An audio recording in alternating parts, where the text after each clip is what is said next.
जय हिंद गाइस, एक बार फिर से आप सभी का स्वागत है आपकी अपनी फैमिली 24/7 सीए जोन में। तो आज का जो हमारा सेशन है वो जनरल नॉलेज और करंट अफेयर्स का मिक्सचर, आपको कुछ इंपॉर्टेंट क्वेश्चंस मिलने वाले हैं।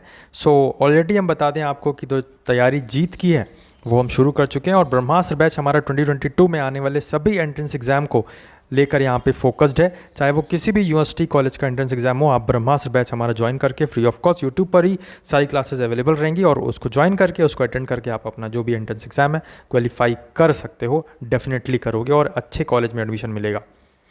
और यहाँ पे टेलीग्राम ग्रुप आप ज्वाइन कर लीजिए, सभी का लिंक आपको डिस्क्रिप्शन बॉक्स में मिल जाएगा। कुछ भी क्वेरी वगैरह है तो आप वहाँ पे हमें डायरेक्ट मैसेज कर सकते हैं या फिर यूट्यूब पे भी यहाँ पे डायरेक्ट नीचे कमेंट करके पूछ सकते हैं। हम आपका जो भी सॉल्यूशन होगा उसको तुरंत बताने की पूरी कोशिश करते हैं और बाकी जो भी क्वेरीज है उनको भी सॉल्व करने की पूरी कोशिश करते हैं।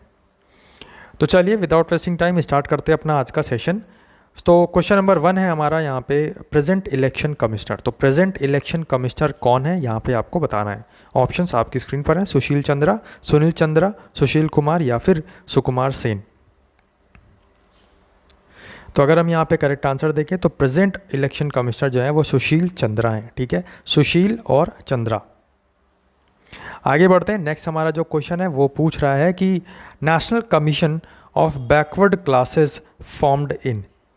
तो यहाँ पे जो कमीशन आया था, नेशनल कमीशन आया था बैकवर्ड क्लासेस के लिए, ओबीसी के लिए, वो कब आया था? 1990, 1993 या 1992 या फिर 2001। यहाँ पे जो है ABCD नहीं लिखा है तो उसको आप माइंड मत करिएगा।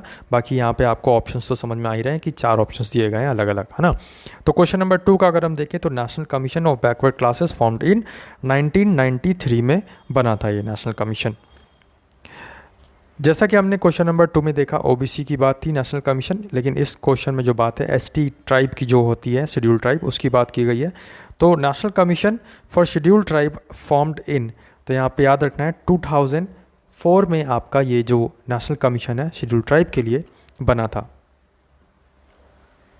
और अगर हम यहाँ पे अपडेट की बात करें तो 19 फरवरी भी आपको याद रखना है, 19 फरवरी 2004 ये पूरी डेट हो जाएगी नेशनल कमीशन शेड्यूल ट्राइब के लिए। आगे बढ़ते हैं, नेक्स्ट क्वेश्चन पे चलते हैं और देखते हैं हमारा अगला क्वेश्चन क्या पूछता है। तो यहाँ पे अगला क्वेश्चन है आपका नेशनल कमीशन फॉर वुमेन। ठीक है, national commission for women formed in. तो आपको ध्यान रखना है जो वुमेन्स के लिए नेशनल कमीशन बना था वो कब बना था? 1992 में। याद रखना है आपको, 1992 में नेशनल कमीशन फॉर वुमेन यहाँ पे बनाया गया था। आगे बढ़ते हैं। तो क्वेश्चन नंबर 5 हमारा आपसे पूछ रहा है कि NHRC, ठीक है, नेशनल ह्यूमन राइट कमीशन, ये कब बना था? 1993, 1983, 1990 या फिर 1992। तो NHRC की बात करें तो 1993 आपका यहाँ पे करेक्ट आंसर बन जाएगा, option number first, 1993।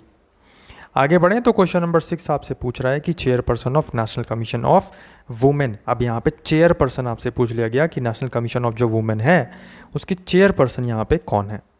Sarojini Naidu, Rekha Sharma, MK Menon या फिर PV सिंधु।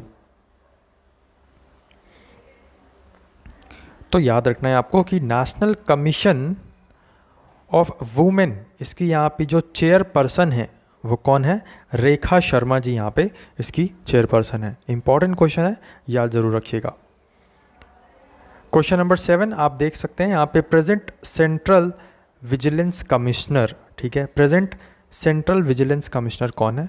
सुरेश एन पटेल, सुशील चंद्रा, सौरभ चंद्रा या फिर सभी। सेंट्रल विजिलेंस कमिश्नर आपसे पूछा गया, ये जरूर ध्यान रखिएगा। तो सुरेश एन पटेल जो है वो भी सेंट्रल विजिलेंस कमिश्नर है। ठीक है, विजिलेंस का मतलब जासूसी।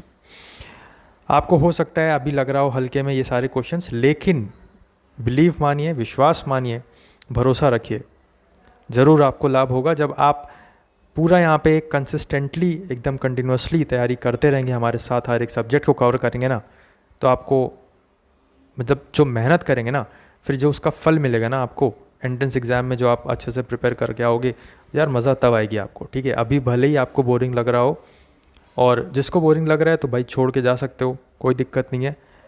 एडमिशन आपको चाहिए, एंट्रेंस एग्ज़ाम आपको क्लियर करना है, तो मेहनत भी आपको ही करनी पड़ेगी।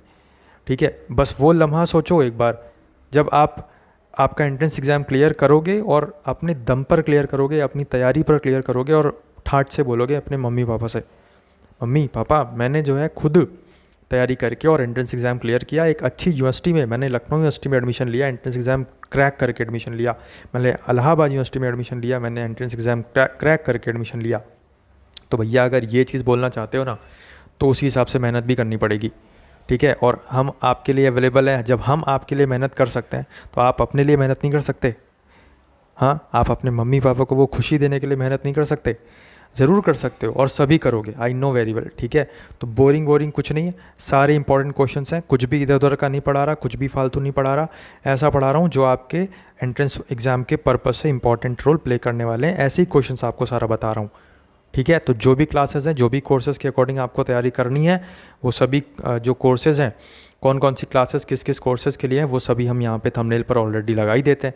तो वो सब आप वहाँ से देखकर आप अपना क्लासेस अटेंड करिए। सारी की सारी प्लेलिस्ट भी यहाँ पे बनी हुई है। कुछ भी दिक्कत है तो भी मैं बोल रहा हूँ, टेलीग्राम चैनल ज्वाइन कर लीजिए, वहाँ पे आपको PDF मिल जाएगी। इंस्टाग्राम ज्वाइन कर लीजिए, वहाँ पे आप जो भी क्वेरी है डायरेक्ट हमें मैसेज करके पूछ सकते हो, या फिर यूट्यूब के यहाँ पे जो कमेंट वाला सेक्शन होता है वहाँ पे भी डायरेक्ट कमेंट करके पूछ सकते हो। बट कुछ यहाँ पे स्टूडेंट्स होते हैं जो मतलब पर्सनली कुछ चीज़ें पूछना चाहते हैं, तो वो आप हमें इंस्टाग्राम पे भी डायरेक्ट मैसेज कर सकते हो, ज़रूर हम तुरंत रिप्लाई करते हैं, ठीक है। सो मोटिवेटेड रहना है हमेशा, okay. You have to do very well, you have to gain that your college, your destiny, okay. So यहाँ पे प्रेजेंट चेयरमैन ऑफ UGC की बात करें तो आपको ध्यान रखना है विनोद पटेल, सौरभ गर्ग, जियोजीवा या फिर मम्मीडाला जगदेश कुमार। तो प्रेजेंट चेयरमैन ऑफ UGC के तो मम्मीडाला जगदेश कुमार जी यहाँ पे हैं, याद रखिएगा, इंपॉर्टेंट है। अभी ये सब जो चेयरमैन है न्यूली अपॉइंटेड हैं, इसलिए यहाँ पे इंपॉर्टेंट रोल प्ले करने वाले हैं करंट अफेयर्स के पर्पज़ से, साथ ही साथ स्टैटिक GK के भी पर्पज़ से। सेंट्रल इंफॉर्मेशन कमिश्नर, आप देखिए यहाँ पे सेंट्रल विजिलेंस कमिश्नर था पहले वाले में, लेकिन अब यहाँ पे इंफॉर्मेशन कमिश्नर है। तो याद रखना है यशवर्धन कुमार सिन्हा, सौरभ गर्ग, सुशील चंद्रा, सौरभ चंद्रा। तो कंफ्यूज नहीं होना है। जो आपका ऑप्शन नंबर 1 है Yashvardhan Kumar Sinha, central information commissioner, ये यहाँ पे है। आगे देखें तो क्वेश्चन नंबर 10 में आपसे पूछ रहा है UPSC के चेयरमैन पर्सन कौन है या चेयरमैन कौन है। तो प्रदीप कुमार जोशी, रोहन बोपन्ना, विवेक कुमार चौधरी या फिर सभी। तो क्वेश्चन नंबर 10 अगर हम देखें तो प्रदीप कुमार जोशी आपके UPSC के चेयरपर्सन है, याद रखना है, इंपॉर्टेंट क्वेश्चन अगेन। नेक्स्ट यहाँ पे क्वेश्चन नंबर 11 है CBI फॉर्म्ड इन, CBI जो है वो आपका किस ईयर में आया था? 1928, 1926, 2020 या फिर 1992? CBI कब आया था? तो यहाँ पे मैं बता दूँ ये सारे ही ऑप्शन यहाँ पे गलत हैं। जो करेक्ट आंसर आपका बनेगा वो बनेगा 1963 में CBI आया था, ये ध्यान रखिएगा, ठीक है। ये सारी ऑप्शंस गलत हैं। 1963 CBI फॉर्म्ड। प्रेजेंट में चेयरपर्सन कौन है CBI के? कमेंट बॉक्स में आप लोग कमेंट करके बताइएगा, ये आपके लिए होमवर्क है। क्वेश्चन नंबर 12 अगर हम देखें तो प्रेजेंट रॉ हेड, रॉ आपको पता है रिसर्च एंड एनालिसिस विंग, ठीक है, रिसर्च एंड एनालिसिस विंग, इसका फुल फॉर्म भी याद रखना है। तो प्रेजेंट जो हेड हैं रॉ के वो कौन है? सामंत गोयल, प्रदीप कुमार, हरदीप कौर या फिर मनप्रीत सिंह। तो ध्यान रखना है आपको, सामंत गोयल जो हैं वो अभी यहाँ पे प्रेजेंट में रॉ के हेड हैं, ठीक है। आगे बढ़ते हैं। क्वेश्चन नंबर 13 आपसे पूछ रहा है NCSC के चेयरपर्सन अब कौन है? NCSC national commission for schedule caste, इस कमीशन के चेयरपर्सन कौन है? तो Vijay Sampla is the right answer for question number 13। आगे बढ़ते हैं। नेक्स्ट यहाँ पे COP27 कॉन्फ्रेंस ऑफ पार्टीज, यहाँ पे 27 वाली 2022 में कहाँ पर होनी है? इजिप्ट, चाइना, इंडिया या फिर UK? गाइज अगर सेशन अच्छा लग रहा हो, क्वेश्चंस अगर अच्छे लग रहे हो, क्लासेस अगर अच्छी लग रही हो हमारी, तो लाइक ज़रूर कर दीजिएगा। और पूरी क्लासेस अटेंड करने के बाद आपको क्वेश्चंस कैसे लगे कमेंट बॉक्स में कमेंट करके ज़रूर बताइएगा, क्योंकि वही हमारा मोटिवेशन रहता है, जिससे हमको और भी एनर्जी मिलती है, जिससे हम और एंथुसियास्टिक फील करते हैं और आने वाली क्लासेस में अपना बेस्ट देते हैं, आपको भी बेस्ट क्वेश्चंस प्रोवाइड करते हैं, जिससे आपको एकदम टू द कॉपी हेल्प हो सके आपके एंट्रेंस एग्ज़ाम में।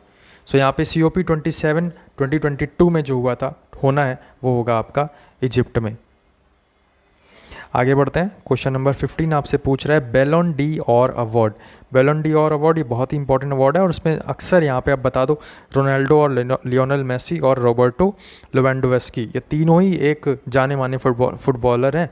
तो आप किसके मतलब गेस तो मार ही नहीं सकते, ठीक है, गेस मारोगे तो भाई गलत हो जाएगा। हाँ ये है कि 1-2% ये है चांसेस कि सही हो सकता है, तो गेस नहीं मानना है। बैलोन डी और अवार्ड जो है वो आपका किसको मिला है? लियोनेल मेसी को। याद रखना है क्वेश्चन नंबर 15 बैलन डी और अवार्ड 2021 लियोनेल मेसी को।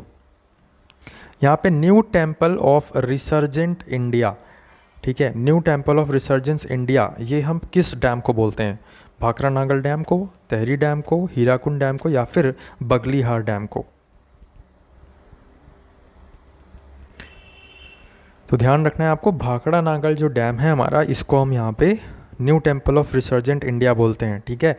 ये हमारा कहाँ पड़ता है? हिमाचल प्रदेश में पड़ता है और सतलज रिवर के ऊपर ये डैम बना हुआ है, ये भी आपको याद रखना है। New temple of resurgence India. Question number 17 है द प्रॉमिस। ये जो द प्रॉमिस एक बुक है, ये लिखी गई है किसके द्वारा? डेविड वॉटसन, डेमन गेलगोट या फिर डेविड ईस्टन या रस्किन बॉन्ड? तो द प्रॉमिस की बात करें अगर हम, तो ये जो द प्रॉमिस है ये लिखी गई है आपकी डेविड डेमन गेलगोट द्वारा, ठीक है। मैन बुकर प्राइज़ इसको मिला है, ये भी आपको याद रखना है। मैन बुकर प्राइज़ डेमन गेलगोट को मिला है द प्रॉमिस बुक के लिए, इंपॉर्टेंट है इसलिए 2021 का। नाटो, भैया नाटो आप सभी को पता ही है अभी, ठीक है। यूक्रेन और यहाँ पे रशिया दोनों ही कंट्री वर्ल्ड वार 3 की तरफ यहाँ पे बढ़ रही हैं, देखते हैं क्या होता है। बहरहाल हमारा जो मुद्दा है वो है नाटो कब बना। तो नाटो यहाँ पे बना था 1949 में, ठीक है। ब्रुसेल्स बेल्जियम में इसका हेडक्वार्टर है, ये भी आपको याद रखना है। साथ ही साथ यहाँ पे 30 कंट्रीज़ हैं टोटल अब यहाँ पे नाटो में। 28 यूरोपियन कंट्रीज़ हैं और 2 यहाँ पे अदर कंट्रीज़ हैं। ये जो 2 अदर कंट्रीज़ हैं वो नॉर्थ अमेरिका से बिलोंग करती हैं। कमेंट बॉक्स में कमेंट करके आप लोग बताइएगा कि कहाँ से बिलोंग करती हैं ये 2 कंट्रीज़। आगे बढ़ते हैं। क्वेश्चन नंबर 19 हमारा है ओपेक फॉर्म्ड इन, ठीक है। जैसे नाटो एक है कुछ कंट्रीज़ का ग्रुप, वैसे ही ओपेक है यहाँ पे कुछ कंट्रीज़ का ग्रुप। तो ओपेक कब बना था यहाँ पे आपको बताना है, 1980, 1920, 1940 या फिर 1960?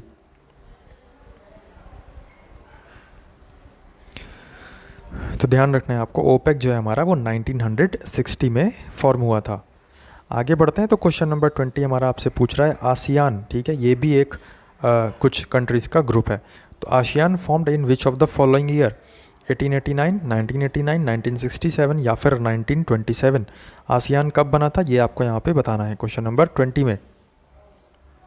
सो ये जो क्वेश्चन है वो मैं आप लोगों के लिए होमवर्क छोड़ रहा हूँ, कमेंट बॉक्स में कमेंट करके बताइएगा। बाकी मोटिवेटेड रहना है हमेशा, कुछ भी नहीं सोचना है कि क्या होगा क्या नहीं होगा, बस आप अभी मेहनत करिए हमारे साथ और जो होगा वो अच्छा होगा और सब आपके फेवर में होगा, लेकिन तब जब आप मेहनत करोगे। सो मेहनत करने से मत कतराइए। अगर थोड़ा भी बोरिंग लगता है तो आप वो जो लम्हा मैंने बताया, वो पल मैंने बताया, वो आप खुशी सोचिए, आपकी वो खुशी सोचिए, आपको क्या फ़ील होगा और आपके माँ बाप को क्या फ़ील होगा जब आप वो चीज़ बताओगे।